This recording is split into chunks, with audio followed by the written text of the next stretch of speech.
மாண்புமிகு தமிழக முதல்வர் அவர்கள் ஒவ்வொரு நாளும் தமிழக மக்களுக்கு இனிப்பான செய்திகளையே வழங்கி கொண்டு இருக்கின்றார்கள்.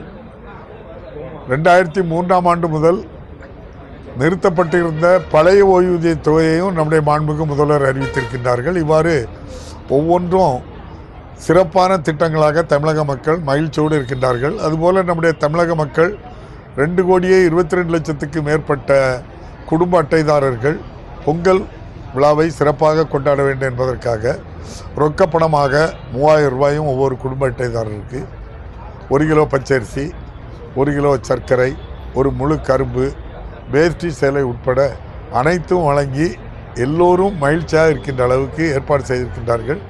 அந்த வகையில் திருநெல்வேலி மாவட்டத்தில் மட்டும் 796 நியாய விலை கடைகள் மூலம் 5,01,769 குடும்ப அட்டைதாரர்களுக்கு இந்த பொங்கலுடைய ரொக்கப்பணம் உட்பட அனைத்தும் வழங்குவதற்கு நம்முடைய மாண்புமிகு முதல்வர் ஏற்பாடு செய்ததை நம்முடைய மாவட்ட ஆட்சியர் தலைமையில் இன்று துவக்கி வைக்கப்பட்டிருக்கின்றோம்.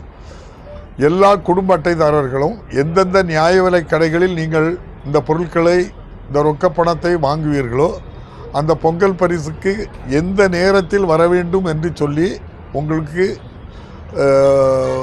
ஒப்புதல் சீட்டு தந்திருக்கின்றார்கள். அதன் அடிப்படையில் நீங்கள் சென்றால் போதும், ஒரு நபர் கூட இதில் விடுபட மாட்டார்கள்.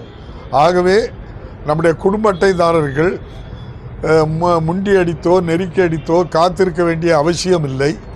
எந்தெந்த நேரத்தில் எந்த குடும்ப அட்டை நியாய விலை கடையில் எந்தெந்த குடும்ப அட்டைதாரர் வர வேண்டும் என்று குறிப்பிடப்பட்டிருக்கின்றதோ அந்த காலங்களில் போய் நீங்கள் பெற்றுக்கொண்டால் போதும். ஆகவே அனைவருக்கும் இனிய பொங்கல் நல்வாழ்த்துக்களை தெரிவித்துக் கொள்கிறோம் மாண்புமிகு முதல்வர் சார்பாக.